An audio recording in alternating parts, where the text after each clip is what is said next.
Ça, on en a déjà parlé. L'eau et le vivant, on l'a déjà dit, hein. Il y a 96, plus de 96% de molécules. Il y a plus de 10 000 molécules d'eau pour une protéine dans l'organisme. Vous pouvez avoir des protéines de très bonne qualité. Si les 10 000 molécules d'eau sont de mauvaise qualité, la protéine ne pourra pas transmettre son information aux autres cellules et aux autres systèmes. On sait aujourd'hui de multiples manières, même si Benveniste a été vilipendé, que l'eau est non seulement le transporteur de l'information, mais est un formidable amplificateur de l'information. Si vous avez une chaîne et que vous n'avez pas d'amplificateur, vous êtes incapable d'écouter de la musique. Si l'eau n'a pas de qualité, elle ne peut pas amplifier les signaux électromagnétiques générés par toute protéine, par toute bactérie, par toute molécule ingérée.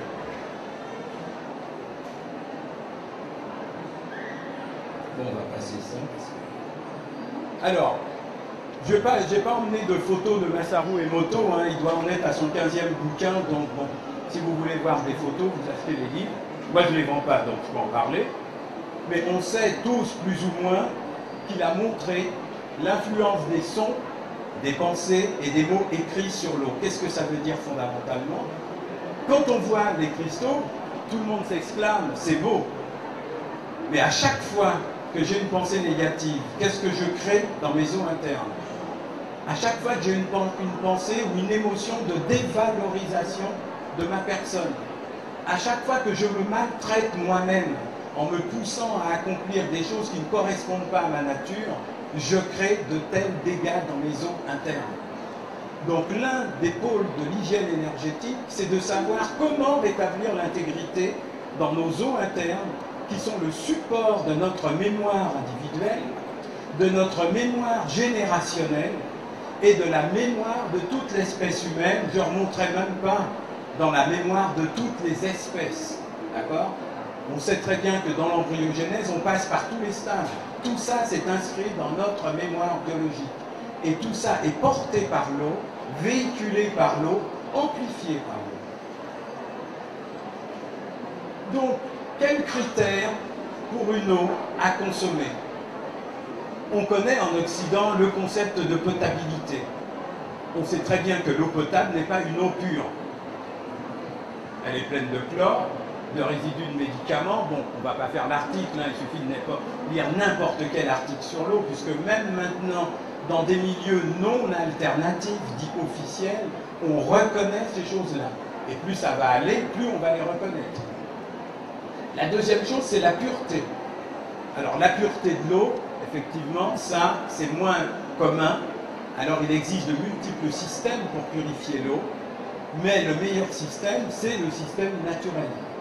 On sait que, par exemple, sous le désert, il y a, grâce à certains schistes, une eau extrêmement pure qui s'est accumulée pendant des milliers d'années, d'accord, et qu'on peut puiser. C'est ce que fait Kadhafi dans les déserts de Libye, et qui crée des grands tuyaux pour amener ça dans sa capitale, hypothéquant par là même, en fait, l'avenir de certains humains qui auront besoin de cette eau pour vivre. Et puis, le dernier on pourrait dire, critère pour une eau de consommation, c'est la structuration de l'eau. Alors, c'est tout nouveau, ça vient de sortir, comme on dit, ça a été vu à la télé, notamment sur la chaîne Arte. Je ne sais pas si jamais vous avez vu toutes ces séries qui sont passées à 20h30, prime time, sur la structuration de l'eau, les différents systèmes de structuration de l'eau. Qu'est-ce que c'est que la structuration de l'eau? C'est la capacité d'associer les molécules d'eau avec des formes qui sont toujours des formes, on pourrait dire, de géométrie sacrée, des tétraèdres, des icosaèdres, etc., etc.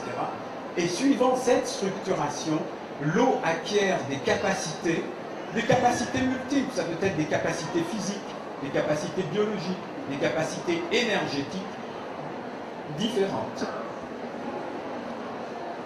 Les liens entre l'eau et la santé, elles sont de deux ordres, et ça c'est important par rapport, quand on verra les différents instruments de structuration de l'eau. Elles sont structurelles, elles hydratent les cellules, elles configurent les biomolécules et les macromolécules, par exemple l'ADN, les protéines, Et c'est fonctionnel, donc vous avez un côté structurel, un côté fonctionnel, c'est-à-dire le transport des nutriments, l'élimination des déchets, la gestion des protons d'hydrogène et toutes les réactions biochimiques par l'intermédiaire des biophotons. Il faut savoir que lorsque, on le verra tout à l'heure avec la déshydratation, mais lorsque vous vous déshydratez, puisque quand on naît, on a à peu près 90% d'eau dans le corps. Quand on meurt, des fois on arrive à 50%. C'est-à-dire que l'âge aidant, on pourrait dire, le corps de l'homme se déshydrate.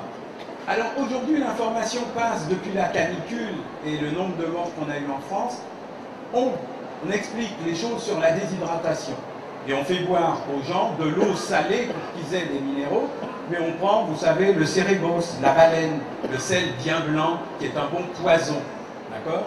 Alors qu'il suffit de prendre du sel de l'Himalaya ou du sel de Guérande, de le mettre dans l'eau pour avoir tous les nutriments, pour lutter contre la déshydratation, amener les minéraux nécessaires, pour rendre l'eau vivante, mais on se sert de sel blanc.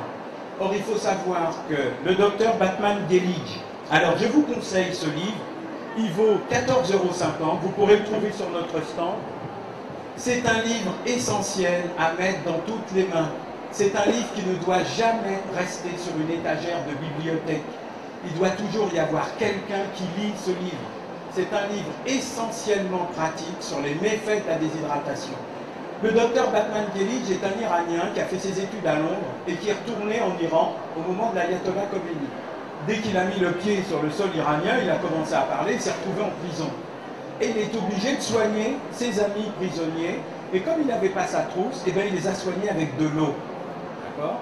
Et il a soigné des problèmes d'acidité, des problèmes de rhumatisme, etc., simplement avec des posologies d'eau. Le directeur de la prison, ayant sa femme malade, lui a demandé d'intervenir. Il a guéri sa femme et le directeur l'a aidé à s'évader. C'est pas beau, ça? On applaudit, s'il vous plaît. Merci, monsieur le directeur. Donc, Batman Gelig, qu'est-ce qu'il a fait? Il est parti aux États-Unis, il est arrivé à Hollywood, il a séduit ces dames qui ont fait des quêtes, et ils lui ont construit une clinique. C'est ça, Hollywood. C'est aussi ça, les États-Unis. Tout est possible. Il lui a construit une clinique, et dans cette clinique, il faisait subir aux gens des cures d'eau. Alors, je ne parle pas d'eau du Mont Roucou, de la Rosée de la Reine, je ne parle pas de ces eaux-là. Il prenait l'eau du robinet. Et avec l'eau du robinet, il soignait les gens. D'accord? Donc, tout est expliqué dans ce livre. Je vous conseille vraiment de l'acheter et de le faire circuler. D'accord? Le titre, alors, c'est « Votre corps réclame de l'eau ». L'édition, c'est l'édition Jouvence. D'accord? Alors, profitez-en, il a été en rupture il n'y a pas si longtemps que ça, il vient d'être réédité. Alors, les conseils de Batman Gelig, je vous conseille de mettre ça en œuvre le plus rapidement possible. Dès que vous sortez, vous faites mettez ça en œuvre. Ces conseils m'ont guéri des problèmes d'acidité que j'avais. D'accord? J'ai rien changé dans ma vie, j'ai pas fait de régime, j'ai juste suivi ces conseils. Premier conseil, le corps a besoin de 8 verres d'eau à peu près par jour. Il faut réguler, ça dépend du poids, ça dépend de l'exercice, ça dépend de la saison, etc. Je compte sur vous pour faire le rapport. L'alcool, le thé, le café, le vin, les sodas, ce n'est pas de l'eau. À partir du moment où vous buvez autre chose que de l'eau, vous déclenchez obligatoirement les sucres et les enzymes digestifs, et ce n'est pas de l'eau. D'accord? Il faut savoir que quoi que vous preniez pour digérer, votre corps a besoin d'eau. D'accord? Donc, qu'est-ce que vous devez faire?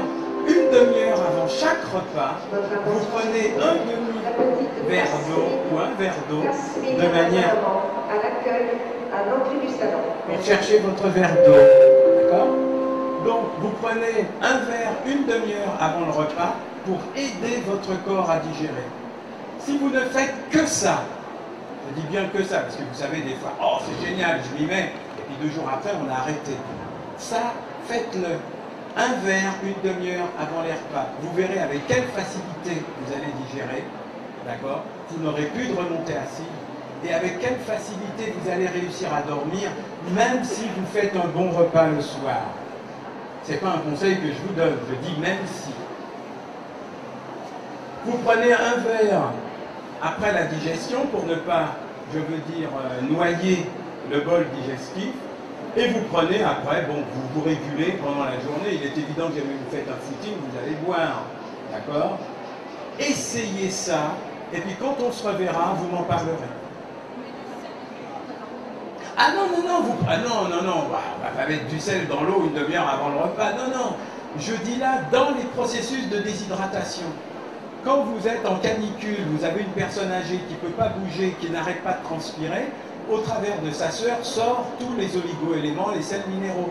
Il faut donc la reminéraliser et vous mettez un peu de sel, pas trop, vous allez faire vomir, d'accord? Mais un peu de sel, vous prenez soit celle de l'Himalaya dans une saumure ou celle de Guérande, d'accord? Mais là, vous prenez de l'eau normale, ou mieux, d'amour, d'accord? Alors, les procédés de structuration de l'eau ont des revendications sanitaires. Pour eux, l'eau est vivante. Qu'est-ce que ça veut dire l'eau est vivante? C'est-à-dire qu'elle acquiert un dynamisme pour pouvoir structurer nos molécules, les protéines, les macromolécules. Elle est porteuse d'informations. C'est ce qu'on a vu tout à l'heure avec les lumières des biophotons.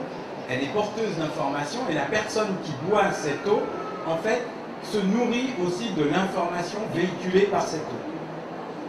Elle est biologiquement active et elle possède des vertus sanitaires.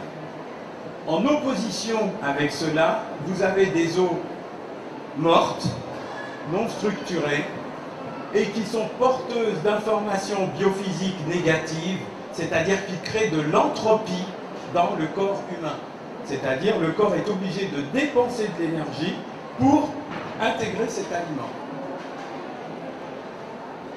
Les aspects biophysiques des eaux structurées, c'est l'apport de fréquences positives.